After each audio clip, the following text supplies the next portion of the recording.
welcome back. If you've just joined us, you're watching the news at 10 on Channels Television, coming to you live from Lagos. Airtel, the smartphone network. All right, now we can share with you some of those pictures that I was talking about. And first is this one from Yenagoa in Bayelsa State, showing a dilapidated road. Our eyewitness reporter wants the government to look into this. We also have this one from Ibadan, the Oyo State capital, showing a bad road. Our eyewitness reporter is asking the government to do something about it. Next is this one from Igondo in Lagos State, showing a truck involved in an accident. And our reporter is urging truck drivers to take it easy on the roads. We also have this one from the Lagos-Ibadan Expressway, showing a good Samaritan trying to stop vehicles for a commercial bus that's had an accident. Our eyewitness reporter is asking road users to be considerate of others. Finally is this one from Abeokuta, the Ogun State capital, showing carbon emission from burning debris. Our eyewitness reporter is warning against the health hazards of air pollution.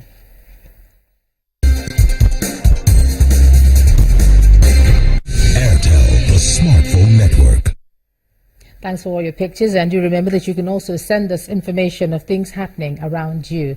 Now, the president is in Qatar to meet with leaders of oil-producing countries and to find ways of addressing the dwindling global oil prices. The visit is coming at a time when crude oil prices closed at $31.48 a barrel today, leaving many analysts with the opinion that this is a global energy rally. So, how can Nigeria leverage on this meeting? Joining me now on the news at 10 is an expert in global politics and economy, Ambassador Ayo Adigu, and he joins me from Abuja. Thank you so much, Ambassador, for joining us on the news at 10. Thank you. Good evening. Now, crude oil prices, market instability, that's what we see high on the agenda. What should the debate be, the Nigerian argument at this time? Well, first and foremost, there's not much room for maneuver at this troubled situation. I believe that the 13-member OPEC oil-producing countries, with Saudi Arabia and some other members in the Middle East, they control the levers of power in OPEC. You will remember that Saudi Arabia is with Venezuela, Kuwait, and other countries. They were the first founding members of OPEC in 1960. The 13-member countries of OPEC, among them, they control 40% of the oil production in the global market. So the other 60% are controlled by all other oil-producing countries that are not members of the cartel. So if even the OPEC members decide to do a cutback in production to create some problem for consumers, it's very difficult because it appears there's a glut. So when you are talking of OPEC members now, Nigeria as member of OPEC is now going to the main founding fathers to discuss maintaining price stability and the volatile market. What I think Nigeria can take away from this is that President Buhari and his entourage, including the oil minister, Dr. Ibe Kashiku, will be able to gauge the outcome, to seek their understanding how the price market and stability can be maintained. Because it's still possible the oil price may dip further than the 31 point something percent, and that will say we spell a sort of global crisis. So on the basis of this, I believe what Nigeria should begin to count upon is how to rely less on oil and diversify an economy. If you look at Saudi Arabia, Qatar, and the other oil-producing countries in the Middle East, they have really invested their oil wealth on developing capital and foreign assets, which Nigeria has not done. We have frittered away all the opportunities to save for the rainy day. All we do is to share it on a monthly basis, the excess crude. For instance, Saudi Arabia has over 540 billion GDP. So the president visited the Arab Emirates last month. This country has over $1,145 trillion as GDP, and their economy oil contributes only 30% to the GDP. But in Nigeria, oil is the main issue. So there is no more anything for us now because we are in a tightrope. Nigeria cannot continue to rely on a relief on its economy on oil price stability because the prices will start better. So what we can do is to now invest, to diversify, and that's why I applaud President Buhari going to Saudi Arabia and Qatar with a large delegation of investors, so that they begin to look at how these countries that have foreign assets who have saved their oil well can come and invest in Nigeria. Right. So he's developing a re-engagement policy with the people who can help us to re-energize our economy. He's going to show them that he has come as a leader with change. He is cleaning the ugly and stable of corruption. He's making the investment climate easier for foreigners to come. And all he needs to do is to sign investment protection agreement with these countries, and they will come. There are opportunities for these Middle East investors in oil and they have opportunities for investment in agriculture. Thank you, Ambassador. Solid mineral mining. Yeah. Indeed, I'm sorry, I'm going to have to stop you there, but indeed we have taken all you've said on board, and thank you so much for sharing your thoughts with us, Ambassador Ayo Adigun, on the news at 10 tonight. We move on from there now to the National Human Rights Commission, and it set up a special investigative panel to look into petitions and complaints of oil spillage and environmental degradation by international oil companies in Nigeria.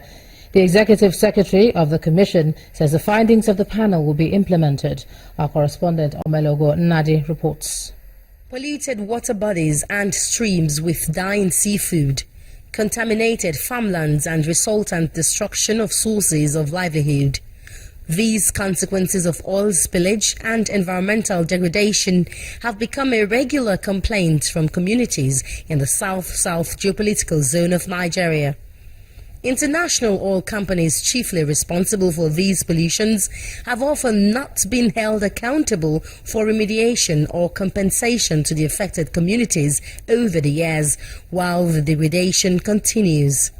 This is the reason the National Human Rights Commission is inaugurating this special investigative panel to look into series of complaints from communities and set about enforcement of recompense and remediation compliance. The Nigerian people have nowhere to go to. They have no other person to go and complain to.